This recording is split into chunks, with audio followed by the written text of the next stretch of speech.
Good morning. देखो कल जो टॉपिक था हमारा वो था effect of exercise on the cardiovascular system. आज जो टॉपिक है वो है रेस्पिरेटरी सिस्टम पे जो एक्सरसाइज है उसका क्या फ़र्क पड़ता है। ठीक है, तो पहला यहाँ पॉइंट दे रखा है regular exercise have following effect on the respiratory system. First दे रखा है strong will power. Regular exercise increase will power of the individual as pranayama the specific exercise for lungs increase the will power of the doer. Pranayama के बारे में आप सब लोगों ने सुना होगा। प्राणायाम जो है जनरली उससे लंग्स कैपेसिटी जो बनती है हमारी जो लंग्स कैपेसिटी वो बढ़ती है, क्योंकि प्राणायाम के अंदर हम क्या करते हैं, जो सांस मतलब जो ब्रीदिंग होती है उसको हम फोर्सफुली इंस्पायर करते हैं, मतलब बाहर निकालते हैं, सॉरी इनटेक करते हैं, और फोर्सफुली एक्सपायर करते हैं, मतलब बाहर निकालते हैं। तो इनहेलेशन और एक्सहेलेशन जो है फोर्सफुली हम प्राणायाम के अंदर करते हैं, जिससे हमारी लंग्स की कैपेसिटी क्या होती है, बढ़ती है। Increase in tidal air capacity. Tidal air is the amount of air that flow in out the lungs in each quite respiratory movement. But tidal air capacity is the amount of air that can be breathed in, breathe out. Over the above tidal air by deepest possible inspiration, expiration respectively. It is estimate is about 500 to 800 cc. Normal हम जो सांस ले रहे हैं ना, कि कितना amount में जो सांस हम ले रहे हैं, नॉर्मल सांस ले रहे हैं, वो वॉल्यूम, उसी वॉल्यूम को हम क्या बोलते हैं, टाइडल वॉल्यूम बोलते हैं। 500 के आसपास जो है, 500 सीसी के आसपास जो है हम नॉर्मल सांस लेते हैं या एक्सपायर करते हैं। ठीक है, और ये 500 जो वॉल्यूम है जनरली ये कितना है, ये एक रेस्पिरेटरी जो साइकिल है उसके लिए ये बोल रहे हैं। ठीक है, 1 मिनट में हम 15 से 16 बार रेस्पिरेशन कर सकते हैं। 1 मिनट में हम 15 से 16 बार रेस्पिरेशन कर सकते हैं। तो लगा लो 1 मिनट के अंदर हमारा वॉल्यूम कितना हो जाएगा, तो इसको 15 से मल्टीप्लाई करेंगे तो 7500 के आसपास हमारा क्या हो जाएगा, ये वॉल्यूम हो जाएगा। Decrease in the rate of respiration. It is certain date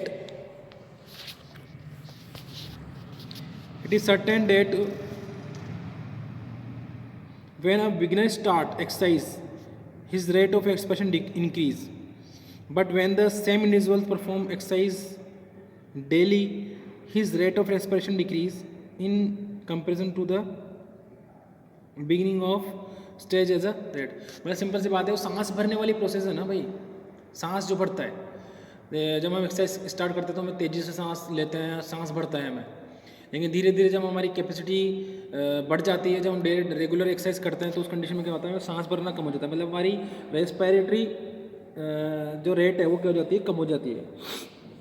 देखा होगा ना आप लोगों ने, कभी भी आपने भी महसूस किया होगा, जब आप नए नए एक्सरसाइज करते हुए नए नए दौड़ने जाते हो तो उस जगह पर आपको क्या होता है, काफ़ी तेज़ी से आप सांस लेते हैं, रेस्पिरेटरी रेट आपकी बढ़ जाती है। लेकिन अगर आप क्या करो कि रेगुलर एक्सरसाइज करो तो आपकी रेस्पिरेटरी रेट क्या हो जाती है, धीरे कम हो जाती है, आप जो है इतना ज़्यादा आपको जो है सांस नहीं बढ़ता है। Strengthen diaphragm and muscles. Regular exercise strengthen diaphragm and muscles of the chest. Diaphragm क्या होता है, वो मस्कुलर स्ट्रक्चर होती है जो हमारे चेस्ट कैविटी और एब्डोमेन कैविटी को क्या करती है, सेपरेट रखती है।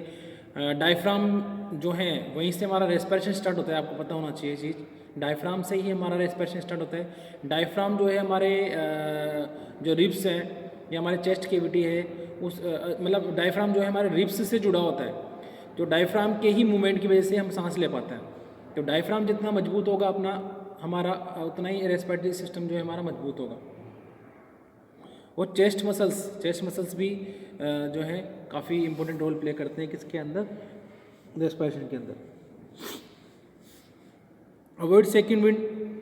For a beginner the stage of second wind is needed Indeed. नए नए जब हम दौड़ते हैं तो हमारा सांस भर जाता है। ठीक है, हमें जब हम रेगुलर दौड़ते रहते हैं तो हमें सांस की, ऐसा लगता है कि सांस की कमी हो रही है, हमारे पेट में दर्द होने लग जाता है। कभी अगर रेगुलर आपने दौड़ा हो, 2 या 3 किलोमीटर की दौड़ लगाई हो, तो आपने महसूस किया होगा कि हमें सेकंड विंडिंग का मतलब ये हो गया कि कंटिन्यूस दौड़ने के बाद हमें सांस भरती है, सांस भरने के बाद एक लिमिट तक ही हमें सांस भरेगी, उसके बाद हमें हम नॉर्मल महसूस करना स्टार्ट करते हैं, फिर दौड़ते रहें उसमें हम नॉर्मल हमारी सांस चलती रहती है। तो स्टार्टिंग में तो सेकंड विंड हमें महसूस होगी, लेकिन जब हम कंटिन्यूस एक्सरसाइज करते रहेंगे तो हमें सेकंड विंड महसूस नहीं होगी। बात समझ में आ रही है कि क्या समझाना चाह रहा है? ये उनको अच्छी तरह समझ में आएगा जो रनिंग करते हैं। देखो रनिंग में क्या होता है कि रनिंग में जब हम दौड़ना स्टार्ट करते हैं तो धीरे धीरे दौड़ते दौड़ते हमारे लंग्स के अंदर क्या होता है, हमारे की कैपेसिटी, लंग्स की कैपेसिटी क्या होती है, हमें लगता है काफ़ी ज़्यादा हम सांस लेते हैं, काफ़ी तेज़ी से हम सांस लेते हैं, हमारा सांस बोलते हैं ना, सांस फूल जाती है। ठीक है, एक बार तो हमारी सांस पूरी तरह से फूल जाएगी। ठीक है, उसके बाद सांस फूलने के बाद एक फिर उसके बाद नॉर्मल स्टेज आ जाएगी कि हम रेगुलर सांस ले रहे हैं एक रिदम के अंदर। जो दौड़ने वाले होते हैं उनके साथ ऐसा होता है कि पहले तो उनकी सांस फूल जाती है, फिर वो रिदम में चल जाता है, मतलब वो सेकंड विंड में चल जाते हैं कि उनको अब रेगुलर नॉर्मल सांस आ रही है। ठीक है, उनको कोई इतना ज़्यादा उनका रेस्पिरेटरी जो रेट है वो उतनी ज़्यादा बढ़ नहीं रही है, वो नॉर्मल फिर सांस लेते रहते हैं। But for the regular exercise it is hardly felt. Sometime a well-experienced athlete does not feel it in course of activity. Second wind को जो रेगुलर दौड़ने वाले हैं सेकेंड विंड को महसूस ही नहीं करते हैं। ठीक है, unused एल्वियोलीज become active.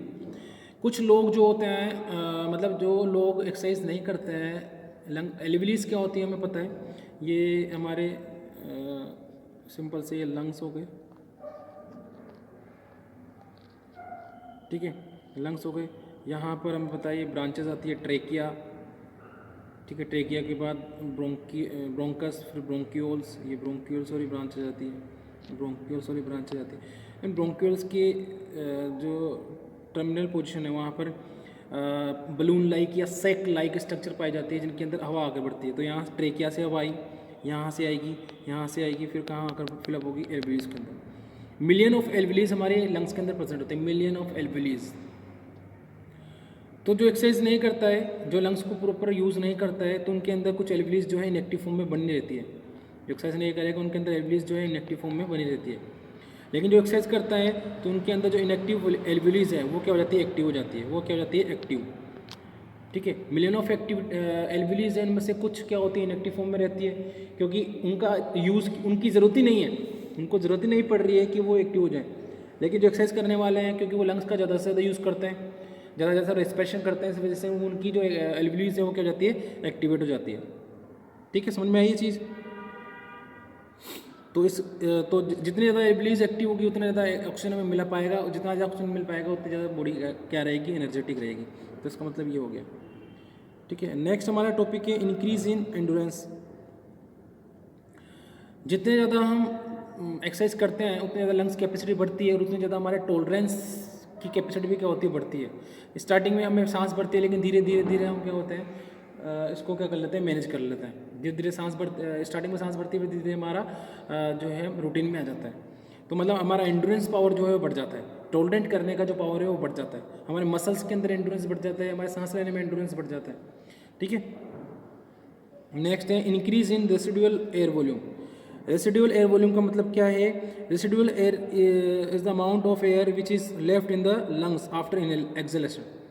Tidal volume तो क्या था कि 500 ml के आसपास हमारा टाइडल वॉल्यूम होता है एक सांस लेने में, और कितना सांस हम ले रहे हैं वो कितना निकाल रहे हैं, नॉर्मल वैल्यू क्या है उसकी 500 ml है पर ब्रीथ के अंदर। लेकिन रेसिडुअल वॉल्यूम क्या है, सांस छोड़ने के बाद जो हमारा लंग्स के अंदर जो बच गई है, लंग्स के अंदर जो बच गया है उसको क्या बोलते हैं, रेसिडुअल वॉल्यूम बोलता है। तो ठीक है, तो रेसिडुअल वॉल्यूम कैसे, when a person residual air is the amount of air which is left in the lungs after exhalation. If the individual perform regular exercise his residual air capacity increase in comparison to the individuals who does not perform regular exercise.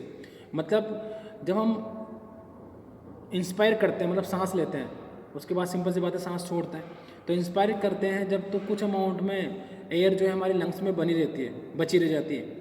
पूरी की पूरी air हम नहीं छोड़ते हैं, कुछ air हमारी lungs में बची रह जाती है। तो जो एयर जो हमारी लंग्स में बची हुई है उसी को बोलते हैं रेजिडुअल वॉल्यूम। तो जितना ज़्यादा लंग्स काम करेंगे उतना ज़्यादा लंग्स के अंदर क्या बची रहेगी, एयर बची रहेगी। और वो एयर जो है कम ऑक्सीजन की प्रेजेंस में भी हमें जो है ऑक्सीजन प्रोवाइड करवाने का काम करेगी। ठीक है, समझ में आ रहा है ये चीज़। Increase in the size of lungs and chest, topic से समझ में आ गया होगा। जितना ज़्यादा लंग्स को यूज़ करेंगे उतना ज़्यादा से उसका साइज़ बढ़ेगा, चेस्ट का साइज़ हमारा बढ़ेगा। ठीक है। प्रिवेंशन फ्रॉम डिजीज़, डिजीज से प्रिवेंशन किस तरह से करता है ये। And individuals who does not perform any exercise, speed of inhalation and exhalation become less, waste products start sticking in lungs and with the passage of time lungs get damage. On other hand, if we perform regular exercise, we will have to inhale and exhale more air speedily. By doing so, the waste product will never stick in our lungs. These products will come out automatically and lungs will not be damaged. बात समझ में आ रही है यार। Simple सी बात ये है, जो एक्सरसाइज करने वाले हैं वो काफ़ी हेल्दी रहते हैं, वो काफ़ी स्फूर्ति उनके अंदर, एंडोरेंस काफ़ी उनके अंदर देखा जाता है, एंडोरेंस भी देखा जाता है, स्ट्रेंथ भी देखी जाती है, एक्टिवनेस भी उनके अंदर देखी जाती है। और उनके अंदर फ्रेशनेस, अलग सी फ्रेशनेस आपको उनके अंदर दिखाई देगी जो एक्सरसाइज वगैरह करता है। ऐसा इसलिए होता है क्योंकि उनके अंदर नॉर्मल पर्सन से ज़्यादा उनके अंदर जो ऑर्गन से वो वर्क करता है। जैसे लंग्स की हम बात करें तो जितने अच्छे लंग्स परफॉर्म करेंगे उतना ऑक्सीजन सप्लाई बॉडी को मिलेगी, और जितना ऑक्सीजन सप्लाई बॉडी को मिलेगी उतनी एनर्जी बॉडी आराम से बना पाएगी और उतनी एक्टिव हमारी बॉडी रहेगी। Increase in vital air capacity, increase in vital air capacity. Vital air capacity क्या होती है? देखो बायोलॉजी वाले जो बच्चे हैं वो तो समझते हैं कि वाइटल एयर कैपेसिटी क्या है। वाइटल एयर कैपेसिटी क्या है? Tidal volume, inspiratory reserve volume और expiratory reserve volume. Inspiratory reserve volume और एक्सपायरेटरी रिजर्व वॉल्यूम क्या होती है? टाइडल वॉल्यूम होती है हमारी 1500 के आसपास। इंस्पायरेटरी रिजर्व वॉल्यूम जो है उसकी वैल्यू भी लगभग कितनी होती है? अप्रोक्सीमेट होती है इसकी, अभी प्रॉपर मेरे को याद नहीं आ रहा है। तो मतलब ये होता है, देखो समझ लेते हैं ये है क्या चीज़। टाइडल वॉल्यूम तो हमने स्टार्टिंग में बात कर ली, टाइडल वॉल्यूम तो क्या होती है। और इंस्पायरेटरी रिजर्व वॉल्यूम जो है वो एक्चुअली में क्या होता है कि फोर्सफुली जो हम इंस्पायर करते हैं तो अप्रोक्सीमेट कितना हम एयर लेते हैं? लगभग लेते हैं हम 3000 से 3500 तक। याद आ गया मेरे को, लगभग कितना लेते हैं? 3000 से 3500 तक हम एयर इंटेक कर लेते हैं फोर्सफुली। अगर एयर लेते हैं 3000 के आसपास, ठीक है, फोर्सफुली एयर लेते हैं तो हम 3000 के आसपास इंटेक कर लेते हैं। ये 3500 के आसपास हम क्या कर लेते हैं? इंटेक कर लेते हैं। ठीक है, तो वो इसके अलावा ये बोल रहे हैं ना यहाँ पर कि एक्सपायरेटरी रिजर्व वॉल्यूम, फोर्सफुली कितनी हम वॉल्यूम छोड़ देते हैं? लगभग कितने? 2000 के आसपास या 1500 के आसपास हम वॉल्यूम छोड़ देते हैं। ठीक है, तो टोटल इनका करते हैं तो 500, 3000 और इतना 2000 मिला के लगभग कितना होता है? 5500 के आसपास वॉल्यूम आ जाती है टोटल। वाइटर कैपेसिटी कितनी आ जाती है? लगभग कितनी आ जाती है? 5500 के आसपास जाती है। तो यहाँ पर क्या बोल रहा है ये? If the amount of air which is individual can inhale and exhale with maximum effort, it capacity varies from 3500 to 4500 CC in a normal adult. Generally इतनी होती है नॉर्मल के अंदर। ठीक है, it is the sum of tidal volume, inspiratory reserve volume, expiratory reserve volume. Due to regular exercise capacity increase up to 5500 के आसपास क्या हो सकती है? वॉल्यूम बढ़ सकती है। ठीक है, तो ओवरऑल टोटल मिला के बात यही कर रहे हैं कि यहाँ पर लंग्स की जो कैपेसिटी है, लंग्स के अंदर 11वीं क्लास के अंदर बायोलॉजी वाले जो बच्चे हैं वो तो जानते हैं कि कौन कौन सी लंग्स कैपेसिटी, टाइडल वॉल्यूम होती है, रेसिडुअल वॉल्यूम होती है, और इंस्पायरेटरी रिजर्व वॉल्यूम होती है, एक्सपायरेटरी रिजर्व वॉल्यूम होती है। ठीक है, और ये वाइटल वॉल्यूम होती है, सारी बहुत सारी चीज़ें हैं। ठीक है, तो कुल मिला के ये कि अगर एक्सरसाइज करते हैं तो लंग्स की कैपेसिटी, लंग्स की साइज़, चेस्ट कैविटी, चेस्ट की साइज़, ठीक है, मसल्स, डायफ्राम वगैरह सारे क्या होते हैं? स्ट्रेंथन उनको मिलती है, मजबूती उनको मिलती है। ठीक है, क्लियर हुआ है यहाँ तक? नेक्स्ट है effect of exercise on the muscle system. Muscles पे एक्सरसाइज का क्या फ़र्क पड़ता है वो हम समझते हैं। पहला दे रखा है यहाँ पर change in shape and size of muscle. Simple सी बात है कि अगर हम एक्सरसाइज वगैरह करते हैं तो जिस पार्ट की हम एक्सरसाइज कर रहे हैं उस पार्ट का मसल साइज और शेप दोनों चेंज हो जाते हैं। जैसे मान लो कोई जिम जाता है तो जिम स्टार्टिंग में क्या होता है, इसकी मसल्स इतने ज़्यादा ग्रो नहीं होते हैं, जैसे जैसे कंटिन्यूस 1 या 2 या 3 साल के अंदर जब उसको ग्रोथ दिखती है, तो जैसे मान लो बॉडी बिल्डर आपने देखे होंगे, बॉडी बिल्डर के आर्म्स, लेग्स, चेस्ट सब कुछ बिल्कुल अलग होता है, उनके मसल्स बड़े होते हैं, उनकी शेप अलग होती है, बिकॉज ऑफ वो काफ़ी ज़्यादा एक्सरसाइज उन मसल्स की वो करते हैं। ठीक है, पहला पॉइंट यहाँ क्लियर होगा। नेक्स्ट, फॉर्मेशन मोर कैपिलरीज। देखो ये भी इंपॉर्टेंट बात है, जितनी ज़्यादा एक्सरसाइज हम करते हैं उतने ज़्यादा मसल्स को ब्लड सप्लाई पहुंचता है, और ब्लड सप्लाई पहुंचने का मतलब है कि ज़्यादा से ज़्यादा ब्लड के अंदर, बॉडी के अंदर कैपिलरीज बनती हैं। कैपिलरीज सबसे स्मॉलेस्ट ब्लड वेसल्स होती हैं जो ब्लड को जो है टिश्यू तक या सेल्स तक ट्रांसफ़र करती है। तो जितनी एक्सरसाइज करेंगे मसल्स के आसपास उतनी कैपिलरीज बनेगी, उतनी रेडनेस आएगी, उतने ही ज़्यादा हमारे मसल्स क्या करेंगे, ग्रो करेंगे। Muscles remain in tone position. जो एक्सरसाइज करने वाले हैं उनकी मसल्स हमेशा खिंचाव में रहते हैं, उनके मसल्स हमेशा क्या होते हैं, बिल्कुल टोन में रहते हैं। ठीक है, उनको हमेशा मतलब ऐसा लगता रहता है कि उनकी मसल्स जो है हमेशा एक्टिव है। ठीक है, उनको अलग सी स्ट्रेंथ महसूस होती रहती है। इसका मतलब ये है। कंट्रोल एक्स्ट्रा फेट, सिंपल सी बात है भाई, अगर एक्सरसाइज करेंगे तो एक्स्ट्रा फेट जो है हम कंट्रोल कर पाते हैं। Change in the connective tissue. ठीक है, कनेक्टिव टिश्यू के अंदर क्या चेंजेस आते हैं, हमारे मसल्स फाइबर को जोड़ने वाले जो कनेक्टिव टिश्यू हैं, हमारे मसल फाइबर को जोड़ने वाले जो कनेक्टिव टिश्यू हैं उनके अंदर चेंजेस आते हैं।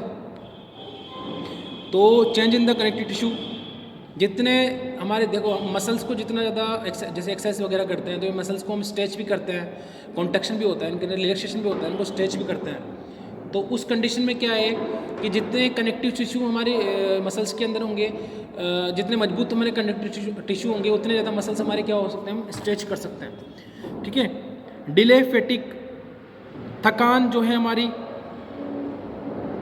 थकान जो है वो हमारी क्या होती है, कम हो जाती है। क्योंकि थकान जनरली किस वजह से होती है, because of CO2, accumulation of CO2, lactic acid, ये सब जब हमारी बॉडी के अंदर एक्यूमुलेट ज़्यादा होने लग जाते हैं तो हमें ज़्यादा थकान हो जाती है। ठीक है, समझ में आ रहा है ये चीज़। लेकिन अगर हमारे लंग्स की कैपेसिटी है कि वो ज़्यादा से ज़्यादा CO2 को बाहर निकाल सके, लैक्टिक एसिड जो है कम बने बॉडी के अंदर, क्योंकि जितना ज़्यादा ऑक्सीजन मिलेगा उतना ही ज़्यादा लैक्टिक एसिड बॉडी के अंदर कम बनेगा।